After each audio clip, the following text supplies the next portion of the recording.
খবৰ? হেপী দেৱালী সকলোকে। মই বৰ্তমান এতিয়া মন্দিৰৰ পৰা আহি পাইছোঁ। এতিয়া 6টা বাজিছে। মন্দিৰলৈ গ'লোঁ। গোটেই দিনডাল আজি বিজি আছিলোঁ আৰু সোনকালে মন্দিৰত যাই আহিছোঁ। আজি মই শাৰী পিন্ধিছোঁ, পাট শাৰী, পাটৰ হয় এখন। কেনেকুৱা লাগিছে ক'ব মোক শাৰীত। ভাল লাগিছে নে বেয়া লাগিছে ক'ব। সম্পূৰ্ণ দেখিছেনে নাই?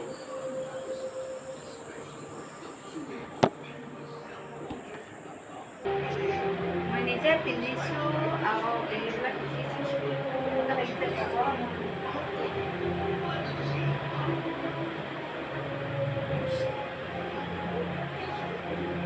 শাড়ীখনত ভাল লাগিছে নে বেয়া লাগিছে ক'ব আৰু মই পিন্ধিবলৈ জানিছোঁ নে নাই জানা সেইটোতো ক'ব। ট্ৰাই কৰিছোঁ পিন্ধিবলৈ।